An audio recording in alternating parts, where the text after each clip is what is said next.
Oh, that's nice.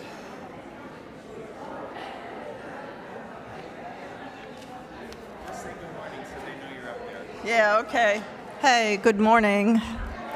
Morning.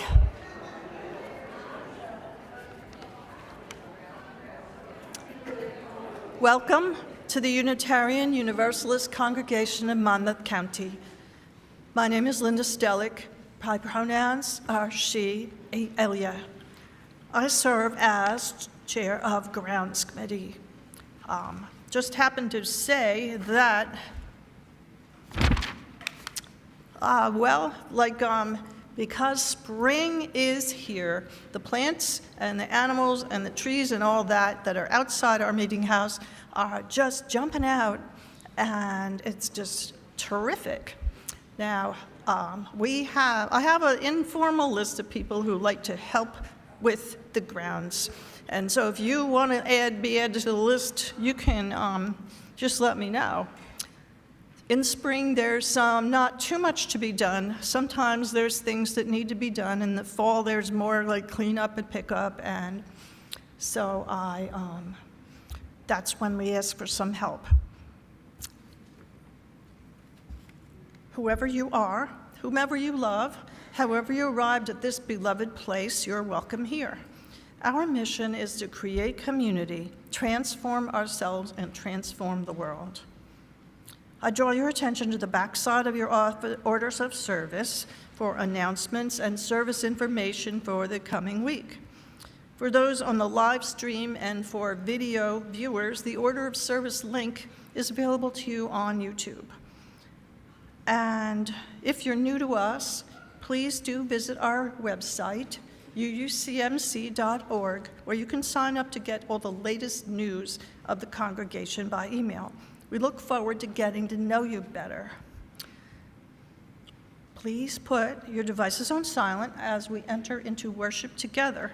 Welcome again to this place of love and hope.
So we have an extra visitor here.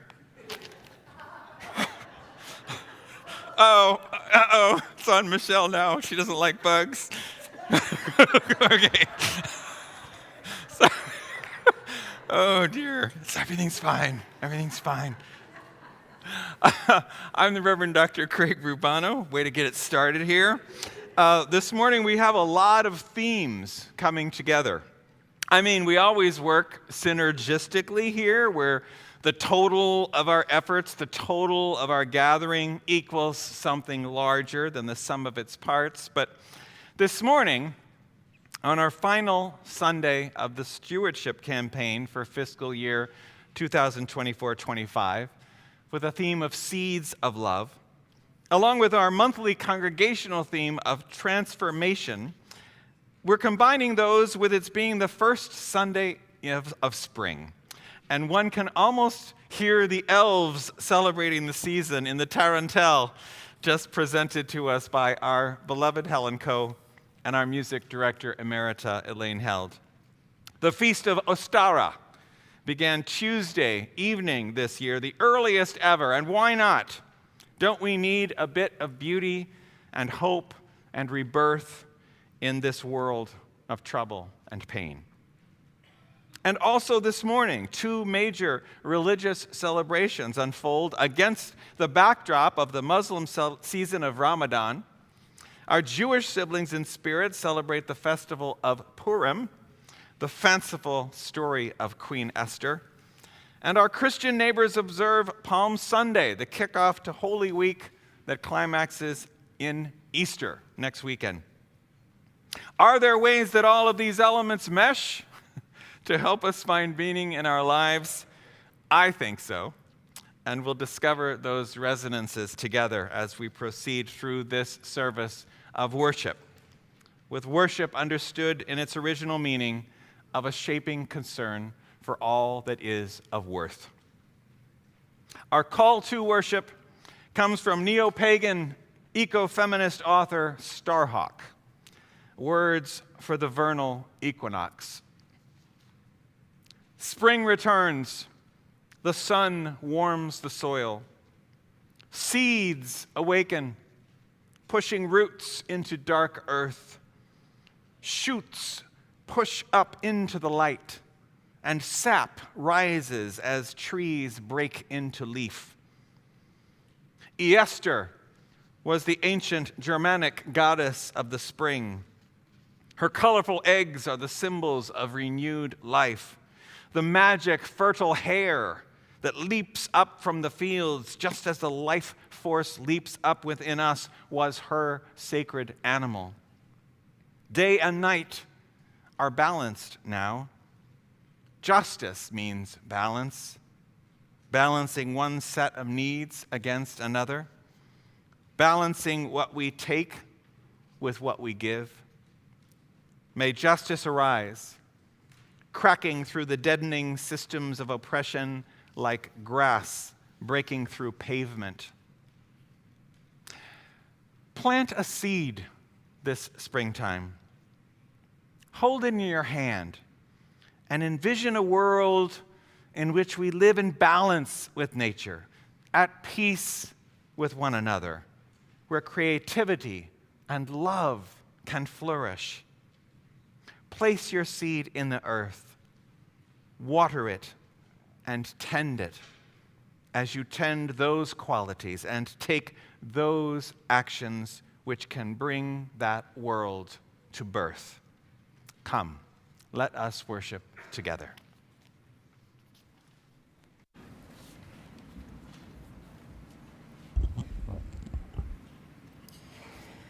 I invite Sarah and Nicole Schultz to light our chalice. Our chalice lighting words, like the first hint of green, come from Jennifer McLaughlin. As the first hint of green begins to peek through the barren ground, as that little sprig grows into a healthy stem, as that stem grows into a stalk and forms a bud, as that bud slowly opens with each new day to form a yellow daffodil, Let us be like the first hint of green, renewed by the warmth of the sun's rays, and ready to emerge with a new energy, ready to face the day. We light this chalice to bring a glimmer of that warmth into our space. Thank you both. I invite us to rise in body and our spirit to sing our opening hymn, number 63 in our hymnals and on the screens. Helen and Elaine, or just, yes, they both, on organ. They'll play it through once for us. Spring has now unwrapped the flowers.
There we go. Beginning last night, a joyous Jewish celebration known as Purim began. It is a twofold event. First, there is fasting and listening to a reading of the entire scroll of the non-historical, novelistic biblical book of Esther. They read the whole Megillah. You may have heard that expression. It comes from Purim. But then, what follows is a feast for the eyes and stomach alike, with costumes and parading around and delicious food.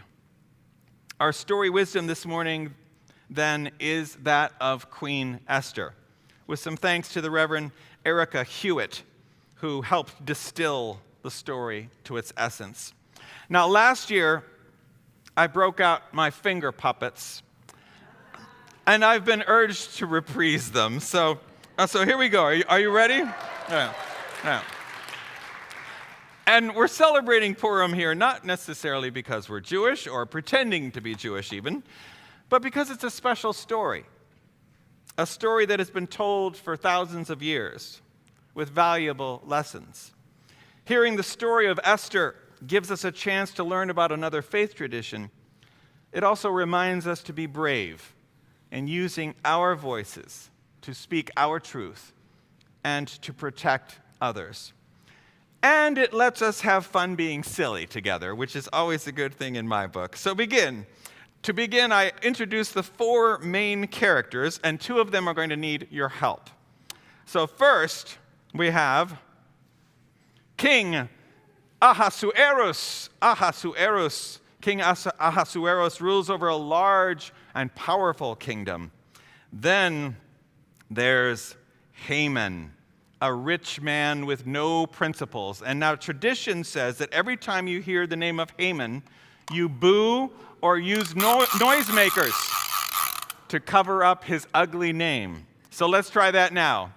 Haman! Very good. This is going to work. Mordecai is the wise and kind uncle in the story who is the leader of the Jewish community. And Esther, our heroine, there she is Mordecai's niece. Now, tradition says that every time you hear Esther's name, you cheer. So let's try that now. Esther! Yay! Okay, let's go back, way back, over 2,000 years ago, to ancient Persia, in what is today Iran. King Ahasuerus held a great feast where he announced that he would be looking for a wife to be the new queen. So that night, Mordecai went to find Esther. He told her that she was so beautiful, surely the king would choose her. And sure enough, because Esther was kind and gentle and very beautiful, the king chose her as his new queen as soon as he saw her. But before she left her uncle's home, Mordecai told her, "Don't be afraid, but do not tell anyone that you're Jewish." Well, one day Mordecai happened to hear two men plotting to kill the king. He warned Esther, who notified the king, saving his life. Although it was recorded in the royal book that Mordecai, the Jewish leader, had saved the king, the matter was soon forgotten. Soon after, King Ahasuerus appointed the richest man in the kingdom as his new prime minister, Haman. Haman ordered that all bow down to him, and everyone did, except for Mordecai. Let's see. See? Where are we? There we are. It's over here. Sorry. Oh, my goodness. Okay. Mordecai. Everyone bowed down except for Mordecai. Haman was furious that Mordecai would not bow down to him, and he went straight to the king to complain. "There is a people scattered throughout your kingdom, which is different from all others. They don't eat our food, drink our wine, or marry our daughters.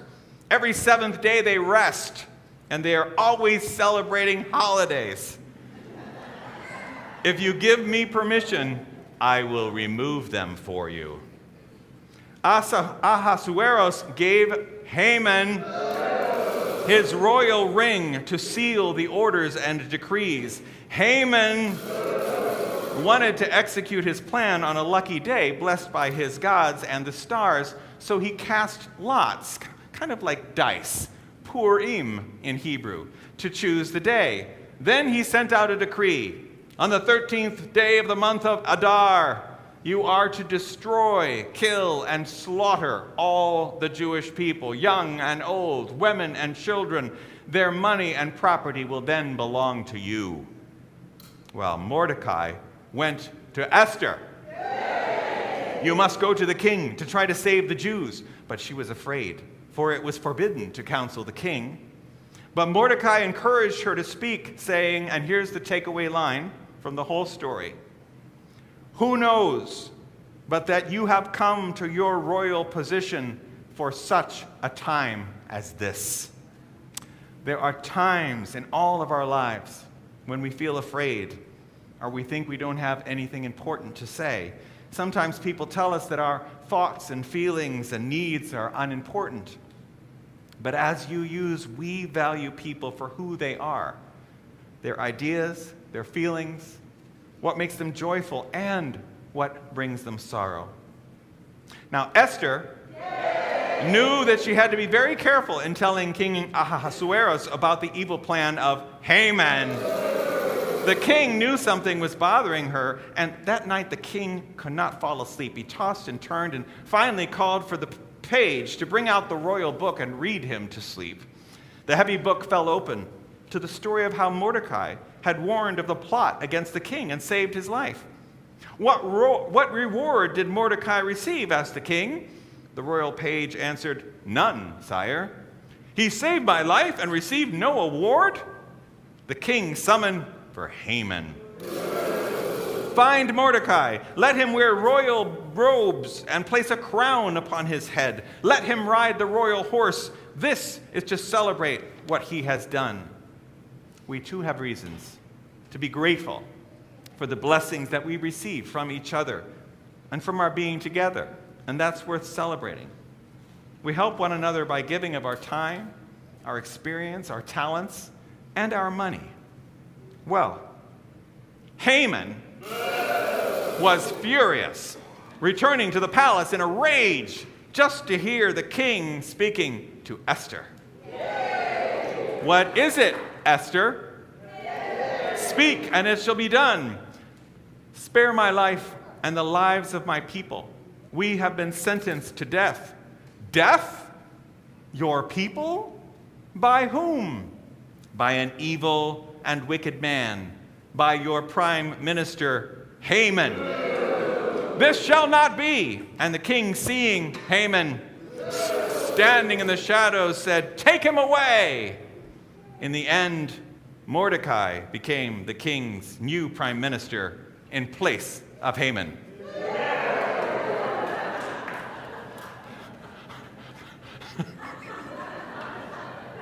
And there he went. Purim reminds us that the decisions we take may well reveal that we have come into the world for such a time as this. That together we can turn things around. As we come to the end of our Stewardship Month, we commit to support this beloved place. We are the only ones who can make UUCMC thrive or even exist. We plant our seeds of love in the ground of our congregational garden, and in the new fiscal year, we witness the flowering of our intentions. It will take all of us. We are our congregation's sustainers and movers and emboldeners. Let us be daring and loving and creative and transformative. All things grow with love. We have come together for such a time as this. This is our time. And now let's sing our younger people to their small group learning, Go Now in Peace.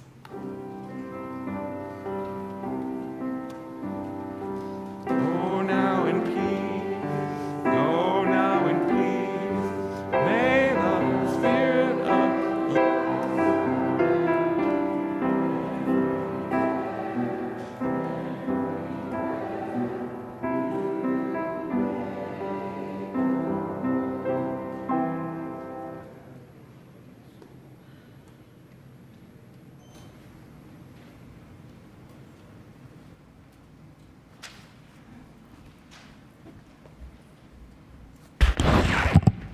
Stewardship testimonial time.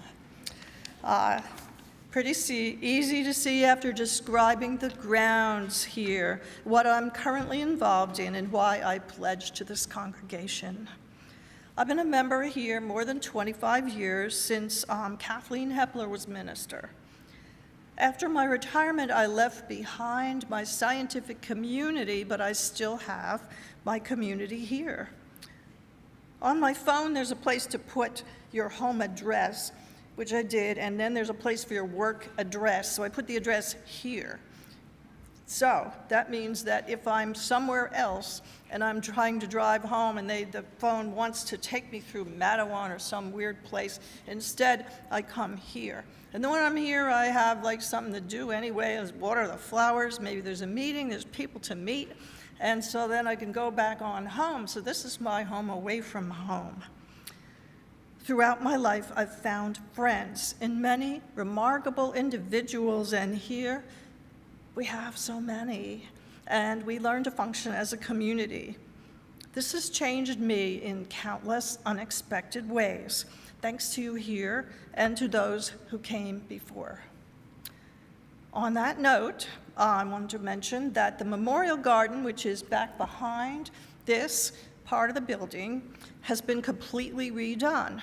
The trees are pruned, the back of the building is cleaned, the benches are washed, there's new gravel back there, everything has been weeded. Some of this is done by a contractor thanks to a donation. The effort has been led by Molly Walker and many other people here. There's more than maybe 50 people's ashes are back there. We still need some more work. We'll need to get better soil and put in new native bushes and perennials. We need new, younger, stronger people to volunteer to help. Meanwhile, in the front of the building is the community garden, and this year it has a new fence and gate. Thank you to Mandy and Chris Hannigan and Steve Knowlton. It has lots of well-used, sorted dirt. It's got plots. It has water. It has hoses. And we have 5 volunteer gardeners so far this year, but there's room for a lot more, including maybe some children's program. Please contact me or Maggie or Mandy Hannigan about that. And we're going to have a diagram of the garden plots at the coffee hour if you want to look into it. So, thank you very much.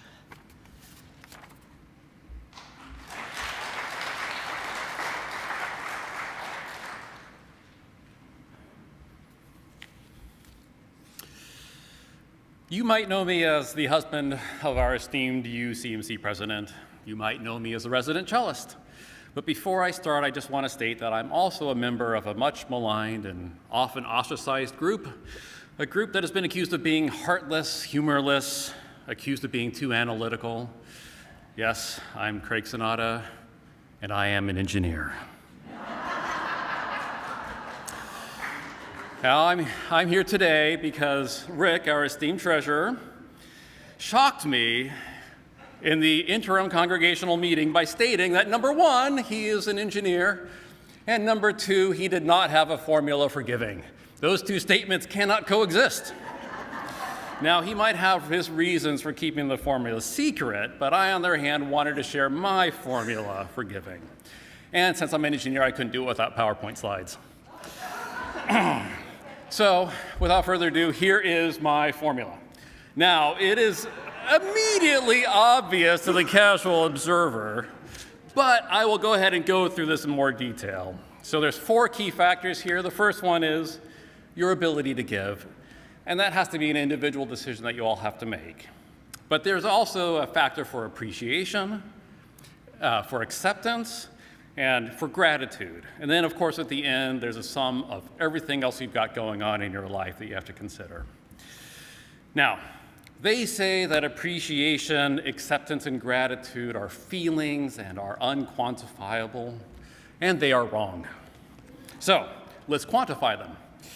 Appreciation, a lot goes into this, and you can use your own factors here as well, but here are some that I consider.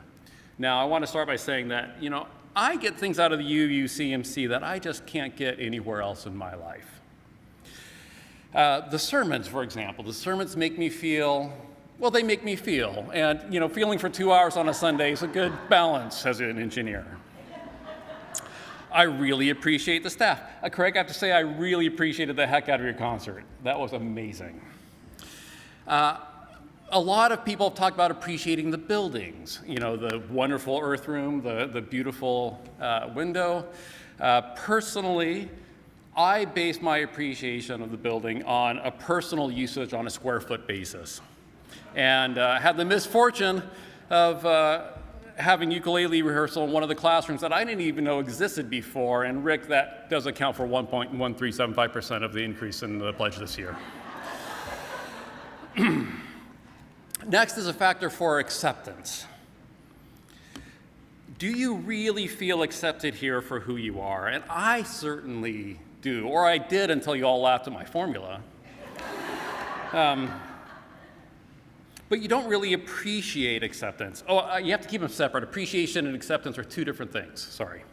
But I didn't really appreciate acceptance until I was with a group that did not really accept me for who I was, or did not see me for who I was. They just saw me, as flesh and blood, and couldn't see past that to, see my soul. And that experience hurt. It didn't feel good. Now, on reflection, maybe that was a good thing, because That was a gallbladder surgery, and the last thing you want your surgeon to be looking for in your abdomen is your soul. But still, it hurt. That whole experience hurt. And then gratitude. And I admit that this isn't my best work. Yeah, no. But let me list some of the things that I am grateful to the UUCMC for. I am grateful for Luis running the pickup band and pulling me back into playing the cello after 20 years. I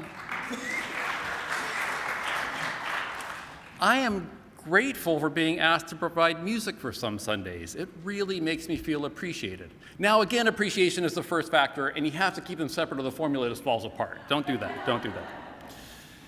But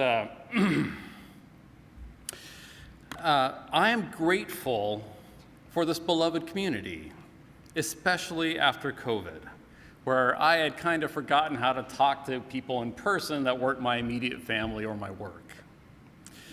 And I'm grateful for a place that reminds me to ask the big questions. Who am I? Am I who I want to be? We are transforming the world and transforming ourselves. Who am I transforming into? An Autobot or a Decepticon? Important questions. And questions of the soul, like, if it isn't in my abdomen, where is it? So, to my fellow engineers in the audience, I apologize for some bad math because I did remove the higher order terms, just focus on appreciation, acceptance, and gratitude. And what I get out of my formula really is that giving is a happy track to gratitude for life. Thank you.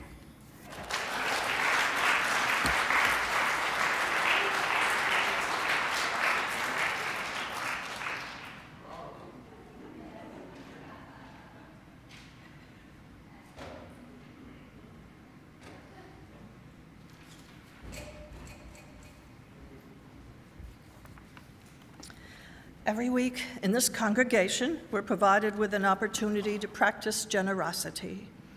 This is your invitation to contribute to the well-being of our congregation and to our social justice partners through the good works of organizations which receive half the monies collected each month. Our Share the Plate recipient for March is Planned Parenthood of Northern, Central, and Southern New Jersey, a vital force in our community. Besides reproductive health services, Planned Parenthood provides HIV testing, counseling and prenatal care, annual exams, STD testing, pregnancy testing, and options counseling. For some, its clinics are reproductive and preventative health care rights. This is the final week for this month's Share the Plate beneficiary. Next Sunday, all the proceeds of the fifth Sunday offering will go to one of the runners-up in the vote for our 10 worthy organizations this fiscal year, Murray Grove Retreat and Renewal Center. For those of you present here in the meeting house, the plates will be passed by the ushers. You may also join this time of generosity via text, send your offering by mail, or charge your contributions online with a memo designating an amount to Planned Parenthood. Please give generously.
Palm Sunday was one of my favorite church services of the year when I was growing up. The entire congregation would process, carrying palms while singing the hymn, All Glory, Laud, and Honor, to the music that Helen and Elaine will play for us as we end our service this morning. Among its lyrics are, "To whom the lips of children made sweet hosannas ring." So I felt included as we sang and marched, first in a big circle inside the sanctuary, and then outdoors as well, encircling the building with our joyous music and enthusiasm. I remember that it would often be quite cold. Since I grew up in Buenos Aires, we would be some distance into the fall season by Palm Sunday time. But the warmth of our singing warded off the chill in the air on those glorious mornings. Sometimes because of the political climate, either internationally, the result of policy decisions of English-speaking nations, or due to domestic agitations of one kind or another, my English-speaking congregation wasn't able to be outside, because to raise our voices in a foreign tongue would have made us a target of political violence. I was sad those years because I missed the excitement of taking our message to the streets. It was in those more scary times, however, that we inadvertently sidled up more closely to the biblical story we were reenacting. For if Palm Sunday has a central theme, it is precisely that delivering a message that flies in the face of the powers that be is risky business. It takes a special kind of courage and determination. Living one's values in public is justice work, never easy. The fact that Palm Sunday coincides with Purim this year has brought this message more strongly to my mind. Of course, as we heard, Purim is, among other things, a whimsical story of the salvation of the Jewish people. Unfortunately, in the last chapters of the book of Esther, the story veers into a kind of vengeful madness. Everything that was to be done to the Jews is instead done to their would-be oppressors, to the tune of 75,000 people killed. In a year when violence and heartbreak and death and destruction are a daily reality, when Israeli citizens are still held in captivity by a murderous, terrorist regime, and when the attempt to rescue not only the hostages, but the very people of Gaza from the grip of Hamas has resulted in tens of thousands of casualties, the story of Purim is getting a lot of attention. Many urge that no celebrations be had this year. And yet, at the heart of Purim is a phrase that not only allows for a recuperation of this tale, but enables us to see resonances with Palm Sunday and a way forward, even in difficult times. The very first words of chapter 9 of the book of Esther are v'nachafohu, or the opposite happened. Everything that was going to happen was turned upside down. Instead of Haman wearing the robes on the king's horse, it is Mordecai. Instead of the destruction of the Jews triumphed over their enemies. The story was transformed in what seemed like an instant. But at the heart of this topsy-turvy new world order is a simple fact. It happened because a couple of people realized they were in a position to make a change. They responded to such a time as this to play their parts in the reversal of a people's fortunes. Purim gives us all the chance to tilt our standard view on its head, to notice what has gone unremarked, and to understand that it is in our power as human beings to enact change for the better. In Israel-Palestine this year, people are calling for a new Jewish Purim story, to take the extraordinary and tragic circumstances that exist along with the transformative motto of v'nachafochu, and choose to make a change. Purim is in many ways a fairy tale. There is no historical reality to its plot, and its excesses are meant to be farcical. But I think, too, along with the traditional Purim joys of dressing up and dancing, drinking, eating cookies, there is the chance to understand an important truth. It is people, ordinary people, who change the world. The teachings of Jesus of Nazareth were all about changing the world, about freedom, about love. He preached humility. He comforted those who mourned, healed those who were sick. He sought justice for those at the margins of society, and he showed mercy for those who didn't or couldn't or wouldn't measure up to his ideals. He was a peacemaker, but was willing to confront power, even when espousing freedom values put him in danger of persecution by Roman authorities and religious purists alike. For 3 years, his ministry had restricted itself largely to the northern province of Galilee, an area known for radicalism, compared to the southern province of Judea, where Jerusalem had been under the iron fist of Rome for 25 long years. Jesus had built up a following across a wide swath of the outlying territory, advocating for people in a time of empire. And with that following, he had built a reputation that had not escaped the notice of the authorities. As the time of the Passover celebration drew near, with a fabled story of liberation from slavery in Egypt at the center of its ritual, crowds began to travel to the Jerusalem temple, the center of theological leadership for the Hebrew people. And Jesus decided that it was time to take his own message of liberation to the big city, to the very heart of power. The story goes that Jesus did not come quietly.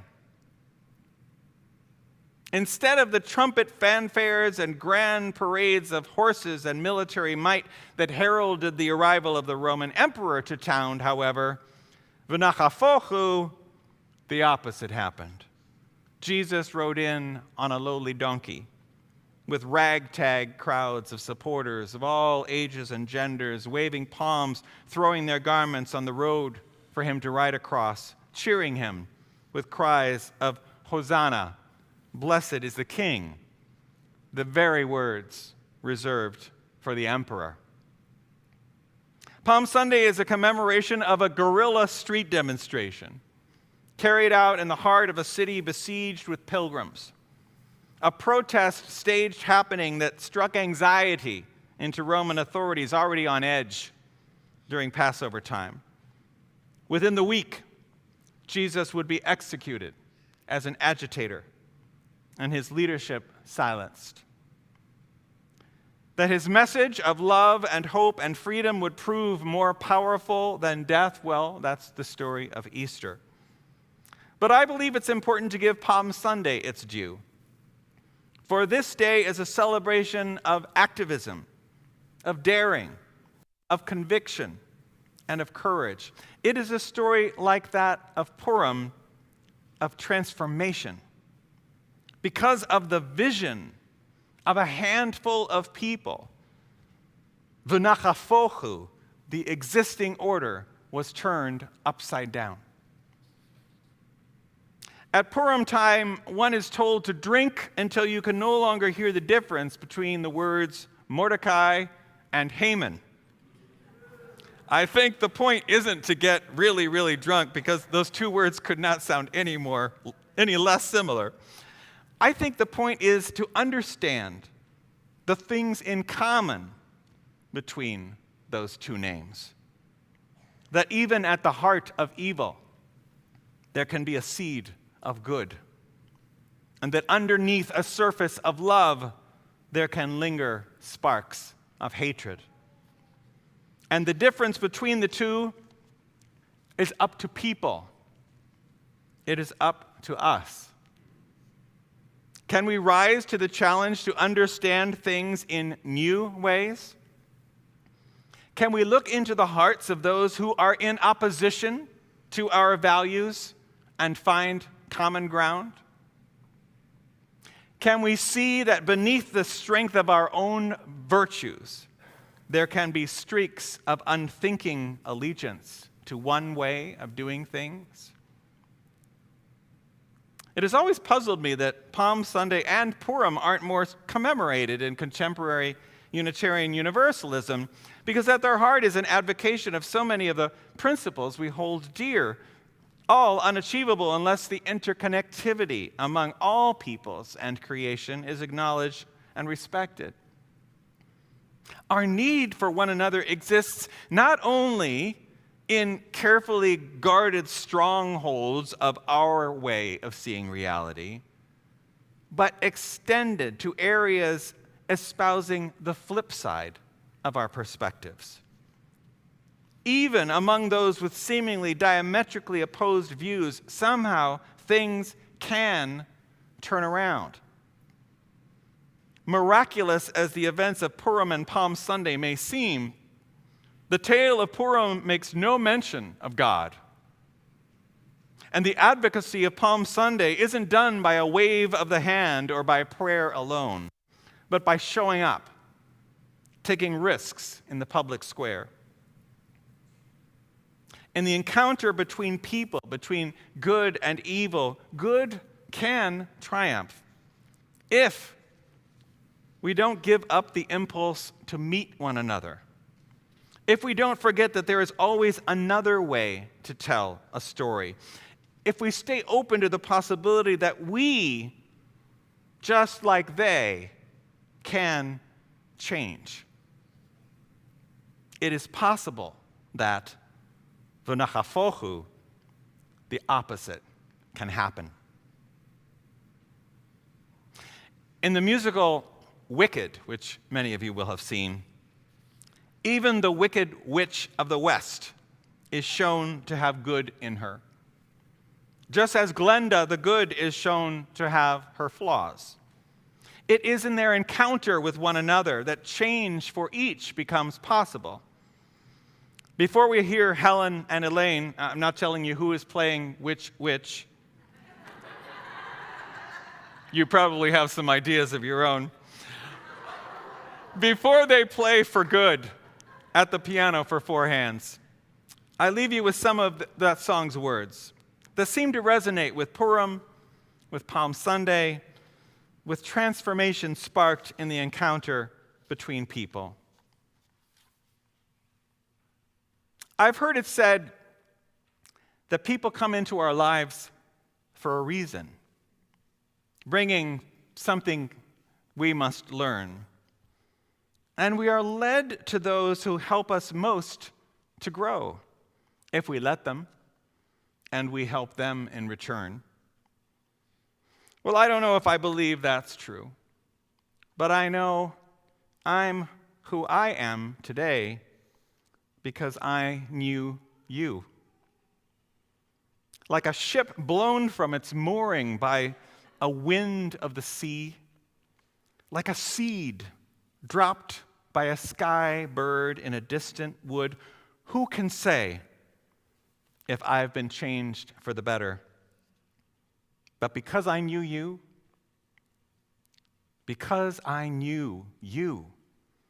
I have been changed for good. May we be changed, transformed, and may those in positions to make a difference take this moment to see things in a different way. For it is possible. V'nachafochu, the opposite can happen. May it be so for those in the world who have arrived at such a time as this. May it be their time. And may it be so for us as we pledge our support of a new fiscal year future of creating community, changing ourselves, and changing the world. Amen.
Please join me in a time of prayer and meditation with these words from John Seed.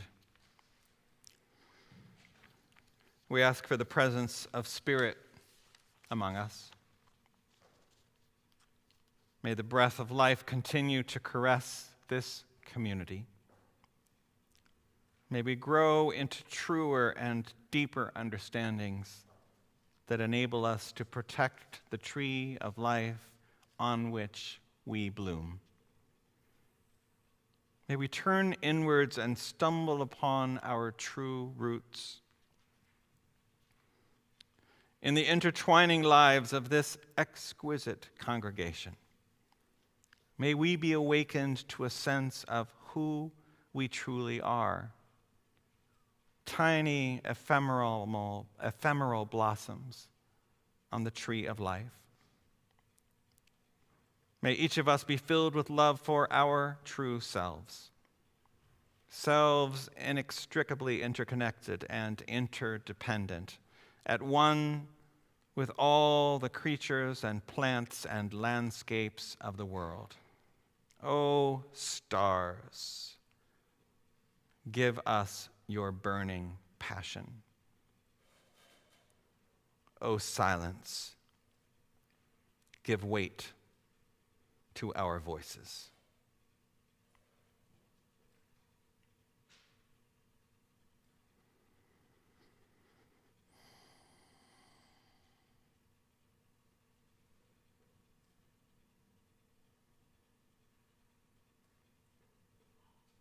Amen. Thank you for playing that so beautifully. That was very touching. I invite us to stand in body and our spirit to sing our closing hymn. If you are using the hymnals, turn to 121, but note that in the refrain we will sing all of the people rather than sisters and brothers, so as to broaden the gender binary in the lyric. The music and accurate words are on the screens. We'll build a land. 121.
resound from spirits once faint and once weak. We're like oaks of righteousness stand her people. Oh, come build the land, my people we seek. Come build a land where all of the people, anointed by God, may then create peace, where justice shall roll down like waters, and peace like an ever-flowing stream. Our closing words of benediction come from the Reverend David O. Rankin, Waving the Palms. Palm Sunday is found whenever we are serving a noble and unpopular cause with selfless devotion, holding to the ideals of truth and justice. Whenever we are seeking to uplift the fallen, to comfort the brokenhearted, to strengthen and encourage the weak and hopeless. Whenever we are working bravely and persistently in the face of abuse and criticism to establish more equitable relations in the world. Whenever we are sacrificing our lives in behalf of what we believe to be the service of love for all humanity. That is Palm Sunday. May the witness of Palm Sunday, may the power of Purim wake us up to the reality that v'nachafochu, the opposite, can happen, that we can be changed for good. Let us go in peace to bless and change the world.